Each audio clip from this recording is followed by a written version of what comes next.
Hello and welcome to Diplomats. With me today is His Excellency the Ambassador from the United Kingdom to Turkey, David Reddaway. Ambassador, thank you very much indeed for joining us today. Thank you very much. With Turkey's robust economy growing now at a tremendous rate, where does Britain see its future relationship with the country? We think it'll get stronger. It's a strong relationship already. But right across our agenda, which is a very wide one, we see new opportunities. We see Turkey as Europe's emerging economy and a really valuable political partner. So we see it as a period of growth and we'll be working very hard at it. Well, of course, Turkey's been planning now for some time to be a part of the European Union for many, many reasons, of course, economically being the most or the biggest driver. Do you see any obstacles to that that haven't been unearthed before? Well, clearly the process is going more slowly than we would want. We in the UK are the strongest supporters, I would say, the most effective supporters of Turkey's EU accession. And we continue to encourage the Turkish government to keep its eye on the strategic goal, which is economic, but is also social and political. The sort of rights that are envisaged in the new constitution in Turkey really reflect EU values and rights. So we think there are major benefits for Turkey to join the EU. We're not raising any problems, and we're trying to help with those problems that do exist. How do you view Turkey's relationship with its closer neighbours to the east? Well, we see a new situation in which Turkey has opportunities it didn't have before. In a sense, the Iron Curtain extended round Turkey, and there weren't the openings there are today. We welcome those relationships. We think it's understandable, inevitable, that a country should want to have good relationships with its neighbours, and we think that complements Turkey's relationships to the West. From an economic point of view still, some say, or some pundits are suggesting the pound is still overvalued, not just against the euro and the dollar, but against a basket of other currencies. What's Britain doing at the moment to try to offset the difficulties it has now with the balance of payments? Well, I think it's worth making the point that the market set the exchange rate. It isn't government policy to set the exchange rate. So really this is the market assessment. And the pound's value has actually decreased significantly against other currencies over the last 10 years. Clearly, one of the benefits is it makes our goods more competitive. When we sell, British goods are cheaper, and that helps our economic growth. And we're a major exporting economy. We're the sixth largest economy in the world, and 60% of our exports are goods. So actually, the value of the pound relative to others is helping us at the moment. But we depend on the market to tell us where it ought to be. You mentioned earlier, of course, that Turkey is a growing economy, which of course it is, and there's support for its accession into the European Union. Excuse me. What about other elements of the Middle East now? Some of the troubles we're experiencing in Tunisia, Algeria, demonstrations in Bahrain, of course, Egypt. Where does Britain stand economically where that's concerned? What are the fears that Britain has for the region? Well, our concern really at the moment is that governments should respond to the pressures we're seeing from their populations and should not meet those pressures with armed force. You've seen statements we've made about what's happened in Libya. Equally, we have concerns about countries like Iran. So really our primary aim would be to say that open societies are stronger societies and more prosperous societies. So we would welcome the movement towards greater openness, stronger institutions, the sort of values we have in the EU. In terms of the Middle East issues, let's just focus on those just for a second longer. Iran just recently has allowed 2 warships to go through the Suez Canal into the Mediterranean, where they're conducting exercises with Syria. Is that something of an issue for Britain, and how does Britain view that as an impact on the Middle East generally? Well, our fundamental concern with Iran, as you know, is our anxiety about its nuclear ambitions, because we see that as a really dangerous, destabilising element in Middle East politics. So if you asked us what our biggest worry would be, it would be that. We watch with interest what Iranian naval ships do and where they do it, but I don't think that's anything like as serious an issue as resolving the international community's worries about nuclear ambitions. Some would suggest that a lot of the issues that we're seeing raised now in the Middle East is based on the Israel-Palestine issue solely. Does Britain have that view? I don't think we'd agree that it's solely based on the Palestine issue. What we would say, though, is that as part of the effort to address dissatisfaction and also Islamist extremism, we really do have to make progress in finding a solution to the Palestine problem. Indeed. Staying in the Middle East for a moment, of course, it's been an economic powerhouse over the past 10 years. There's a slight shift now, recognising Turkey, of course, as a new economic powerhouse. But the rest of the Middle East still is a wonderful opportunity for trade and the exchange of ideas and so on and so forth. But this instability must be having a tremendous impact on that balance of trade. Well, I think people, if they're uncertain about the situation in any given country, will be cautious. But underlying trends, I think, remain that these will be wealthy countries who will want to trade internationally. We have very good historical links with them, very good modern relationships with them. And I'm confident that the UK and Turkey will be able to continue trading very successfully in the region. Do you think there'd be much of a difference between how Britain trades with Turkey if Turkey does become part of the EU? Well, effectively, for trading purposes, Turkey is already economically integrated. When people talk about the shift of Turkey away from the west towards the east, I think it's worth remembering that over 85% of inward investment into Turkey is from EU countries. And the high-tech investment that's so important to Turkey as it competes against other emerging economies is coming from the EU. And over 40% of Turkish trade is also still with the EU. So I would say that the economic integration is virtually there. It's the political and social integration that we're working on now. Mm. Well, the World Bank and the European Central Bank has rated Turkey just below investment status. But companies and entrepreneurs seem to be not too worried about that rating. They're coming here anyway and investing in Turkey. Again, is that something that the world is seeing regardless of how the banks are rating the country? Well, I think there is great confidence in Turkey's economic growth. And just recently, for example, we've seen Diageo, a major British company, make an investment of, I think, $1.3 billion in Turkey, buying up a major Turkish company.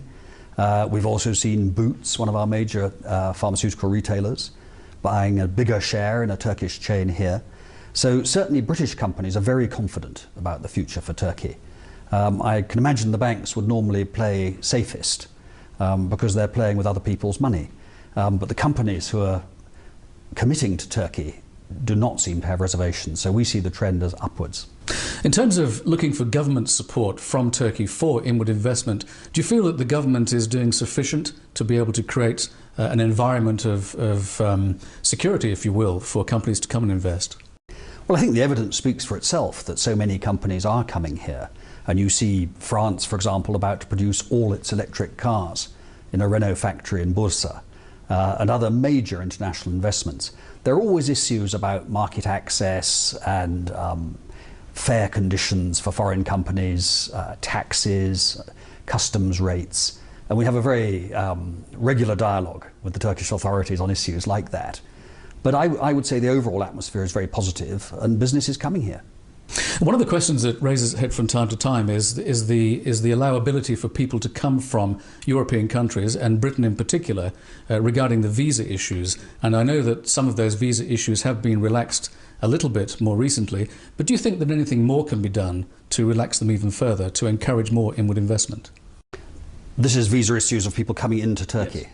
Yes. I mean, we are in dialogue with the Turkish government about that. They are proposing some changes to standardise the entry requirements for tourists. And the argument we've made particularly is about improving the arrangements for residence permits, because the temptation at the moment is to come in on a tourist visa, leave every 3 months, and go and buy something in the country nearby, and come back the next day for another 3 months.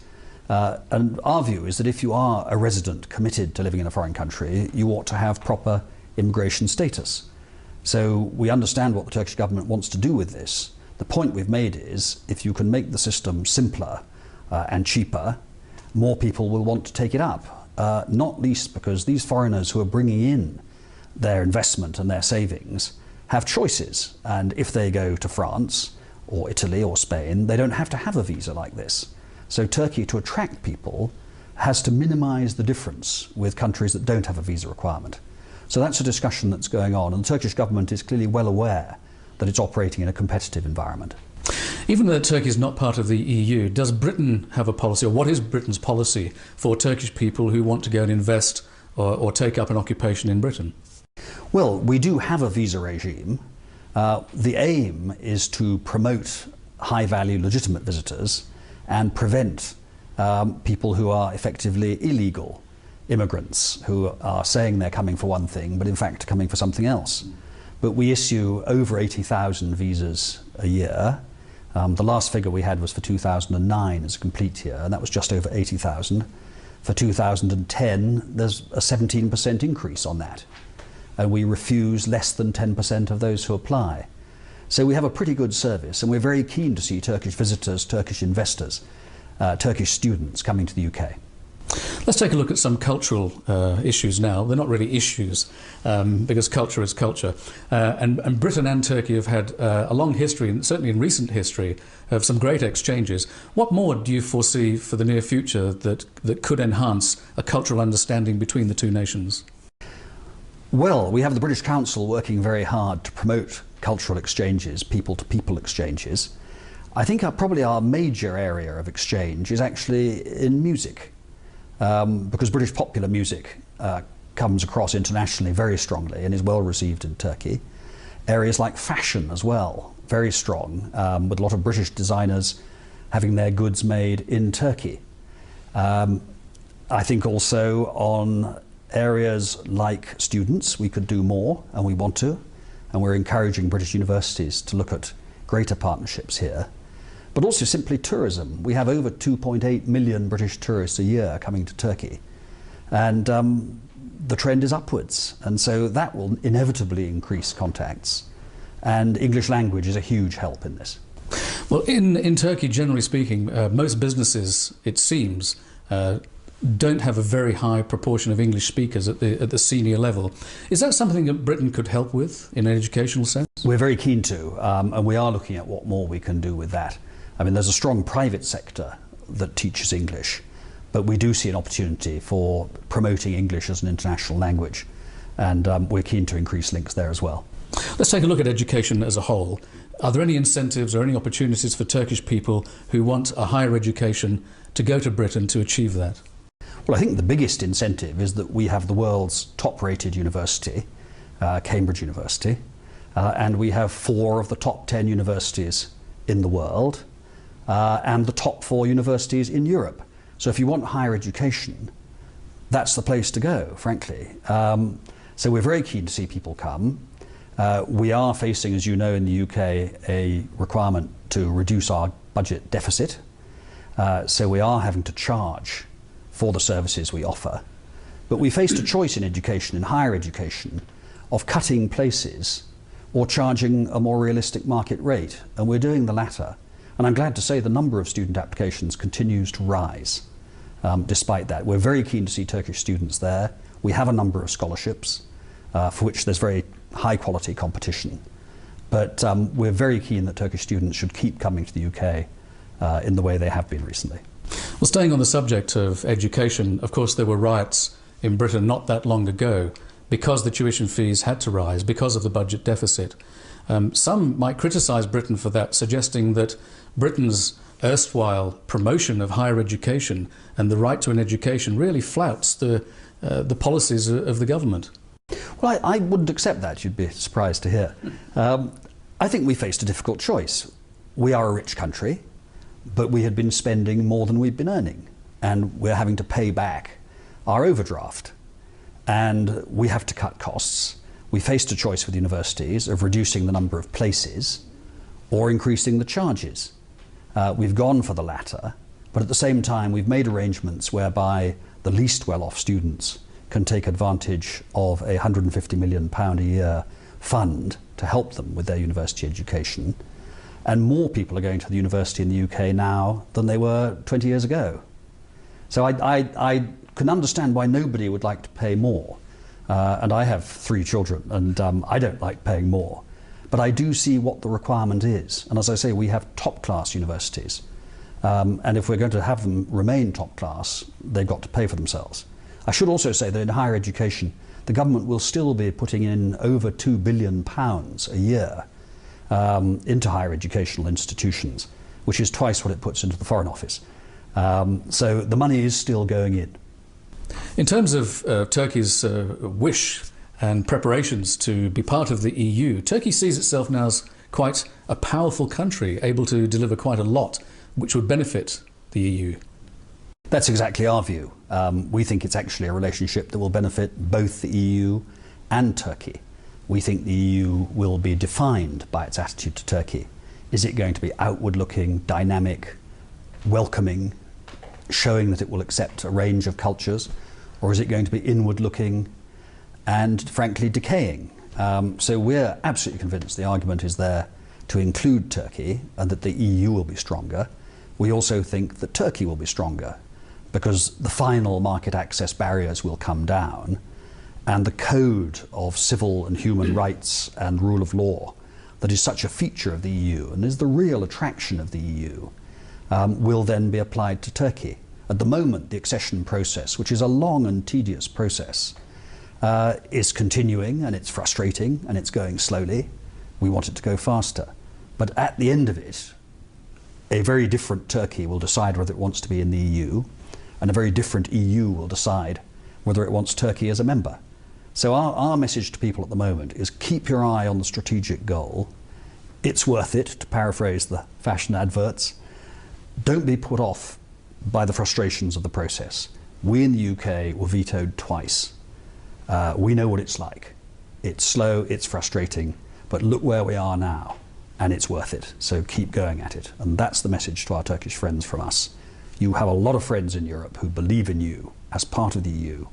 Don't give up. So you think that for Turkey there are greater benefits than just the economic benefit of part of being a trading bloc? Absolutely. Absolutely. I think one of the largest benefits of all is enshrining into Turkish law the values, the laws that are such a part of European liberalism. And we've already seen in Turkey the constitutional reform proposals, which are largely about bringing into Turkish law EU standards. So EU accession is a huge motor for social and legal and democratic progress in Turkey. And the Turkish government itself acknowledges there's work to do in those areas, including areas like freedom of expression. Bringing into law EU standards will answer those doubts. Going back to the economic side of the accession, just for 1 second, Turkey traditionally, and this is anecdotal evidence of course, it's not documented, pardon me, but many Turkish companies and Turkish entrepreneurs tend to focus inwardly. And if they do business outside the country, it's usually significant, but it's quiet about it. It doesn't blow a trumpet about Turkish business abroad. Do you think, as being part of the EU, there would be a need for them to blow their trumpet a little bit more about how good they are and how well they conduct business? Well, I'm very interested by that impression because I've been struck, since I've been here, by the extent to which Turkish companies are hugely active abroad. And when the Prime Minister travels, he fills an aeroplane with businessmen every time. And one of our interests from the UK point of view is marrying our skills in things like design and consultancy with Turkey's extraordinary construction industry, which is active right round the Stans, in the Middle East, North Africa. I mean, we saw in the Libya evacuation issues, 25,000 Turks working in Libya. I mean, frankly, I don't recognise the picture you paint. But what I would recognise is in a competitive global environment, all of us have got to be doing more to blow our own trumpets abroad, to get out there, compete in new markets. And we think having Turkey in the EU will help the Turkish companies do that and will help companies from other countries in the EU do that. Whether Turkey becomes part of the EU sooner or later, does Britain value Turkey as perhaps a bilateral partner to get together on business in third-party environments, for example? Yes, we do. I mean, both politically and commercially.